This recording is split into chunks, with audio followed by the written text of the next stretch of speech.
Assalamualaikum warahmatullahi wabarakatuh. Sahabat konten Islami yang dirahmati Allah, pada video kali ini kita akan membahas tentang kemana perginya arwah kucing ketika mati. Benarkah seorang majikan kucing akan bersama kucingnya kelak di akhirat? Berikut ini penjelasannya, pastikan tonton sampai selesai.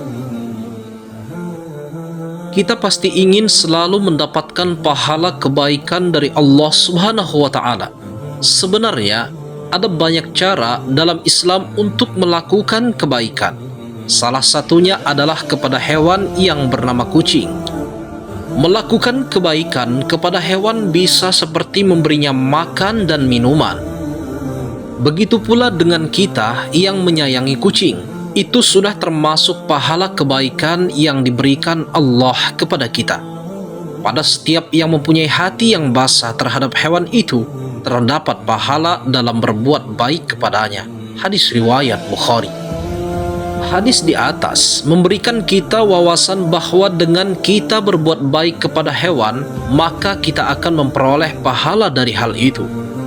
Maka tidak heran jika kita bisa menelaah secara harfiah dan mendalam banyak cara yang bisa kita lakukan dalam memperoleh pahala kebaikan. Lantas, apa hukuman dari Allah yang akan kita peroleh jika menyiksa kucing dan kemana ruh kucing pergi? Dan apakah kita masih bisa bertemu kucing kita di akhirat?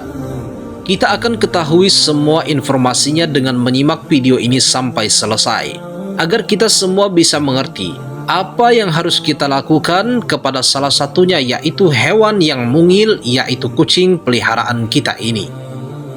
Sudah sering kita dengar dan ketahui bahwa kucing adalah hewan kesayangan Rasulullah. Rasul mempunyai kucing yang amat beliau sayangi dan diberi nama Moisa. Sebagai umat Rasulullah, kita sepantasnya untuk meneladani dengan sifat beliau yang sangat penyayang kepada binatang. Ketika menyakiti kucing dengan sengaja, dengan memukul, menendang, menyiram, bahkan banyak kita saksikan di televisi dan media-media sosial. Kucing dibantai, digorok, dan dicekoki minuman keras sampai mati. Dipotong kakinya karena alasan sering mencuri dan digebuki sampai mati karena alasan mengganggu aktivitas orang dengan maungan yang dikeluarkannya. Mendengar ini, apa yang kita rasakan, terutama bagi kita pencinta kucing, pasti miris dan sedih. Mengapa ada manusia yang setega ini dengan binatang yang lucu ini, yang sejatinya hanya membutuhkan makanan dan minuman saja, bukan butuh harta melimpah ataupun uang emas dan harta benda yang mewah? Hukuman orang yang menganiaya kucing. Rasulullah telah menegaskan dalam sabdanya bahwa ada wanita yang semasa hidupnya memelihara kucing, namun wanita tersebut tidak memberikan kucing itu makanan dan minuman. Bahkan wanita itu tidak mengizinkan kucingnya mencari makan sendiri. Wanita tersebut mengurung kucingnya sampai kelaparan, seperti yang diriwayatkan dalam kitab Imam Bukhari dari Ibnu Umar. Nabi Muhammad SAW bersabda, ada seorang perempuan yang masuk ke dalam neraka karena perkara seekor kucing. Kucing itu dia ikat sampai mati. Dia tidak memberinya makan, tidak pula membiarkannya lepas, sehingga bisa mencari makan sendiri sekalipun serangga-serangga di tanah. Lalu, bagaimana sih Nabi Muhammad mengetahui nasib perempuan ini? Ketika beliau melakukan sholat khusyuk, Allah Subhanahu wa Ta'ala kemudian memberikan penglihatan kepada beliau tentang surga dan neraka. Imam Bukhari meriwayatkan dari Asma binti Abu Bakar, Nabi Muhammad suatu kali bersabda, neraka mendekat kepadaku sampai aku berkata, wahai Tuhan, apakah aku akan bersama mereka? Tiba-tiba muncul seorang perempuan dicakar seekor kucing. Aku pun bertanya, ada apa dengan perempuan ini? Mereka para malaikat menjawab, perempuan itu mengurung kucing itu hingga mati kelaparan. Dia tidak memberinya makan ataupun membiarkannya makan. Begitulah siksa yang diperoleh wanita tersebut di akhirat.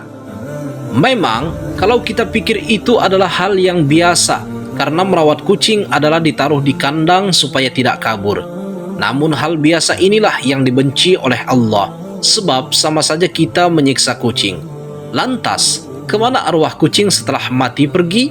Hewan juga memiliki persamaan dengan manusia, yaitu mempunyai seperti yang dipaparkan oleh Ustadz Adi Hidayat di Akhyar TV.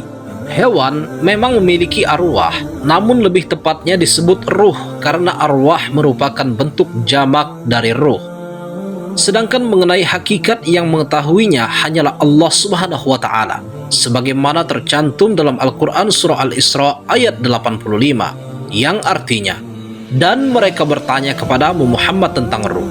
Katakanlah, ruh itu termasuk urusan Tuhanku, sedangkan kamu diberi pengetahuan hanya sedikit. Meskipun begitu, Allah masih memberikan sedikit informasi yang dibutuhkan mengenai ruh.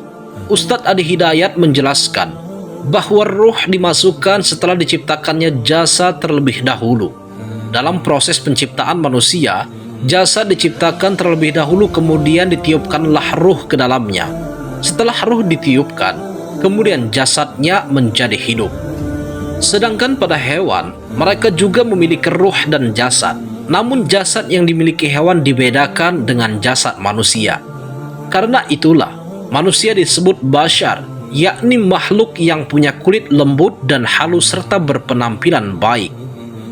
Dasar manusia dan hewan telah disebutkan dalam surat At-Tin. Perbedaan tersebut ada dua. Pertama, manusia bisa bicara karena diberikan akal sedangkan hewan tidak.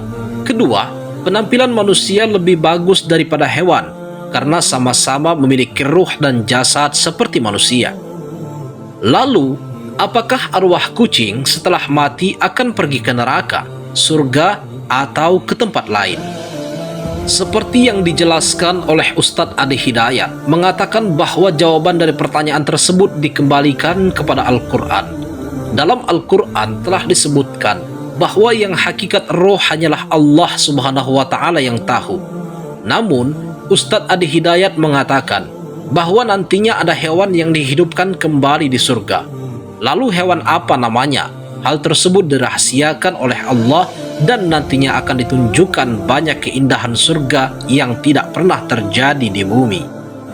Lalu, benarkah kucing bisa membantu kita di akhirat? Dikisahkan sang sufi besar yang bernama Abu Bakar As-Sibli. Konon setelah wafatnya beliau hadir dalam mimpi temannya. Dalam mimpi tersebut, Sibli berdialog dengan Allah Subhanahu wa Ta'ala.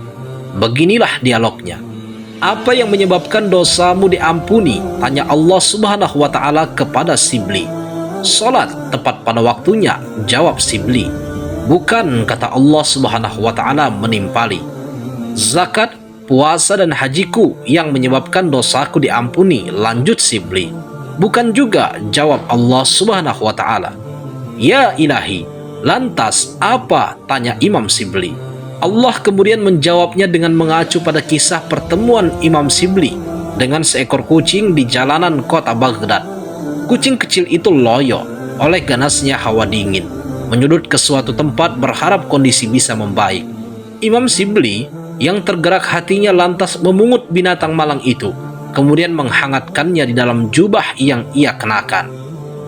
Kisah di atas diabadikan oleh Syekh Nawawi Al-Bantani dalam kitab Syarah Nasa'i Al-Iba. Benar dan tidak kisah ini dari sisi ilmiah bukan hal yang penting. Akan tetapi, pelajaran dari kisah itulah sesungguhnya yang patut kita petik. Sahabat konten Islami yang dirahmati Allah, oleh karena itu, kisah sufi di atas seharusnya menjadi pelajaran yang amat berharga bagi kita untuk membiasakan diri menanamkan kasih sayang yang bermanfaat kepada setiap makhluk Allah. Yang kita lakukan tanpa diimbangi dengan amal kemanusiaan, tidaklah Tuhan akan mengampuni dan meridhoi kita. Semoga video ini bermanfaat. Jika kalian suka dengan video ini, jangan lupa untuk tekan tombol like dan subscribe. Terima kasih. Wassalamualaikum warahmatullahi wabarakatuh.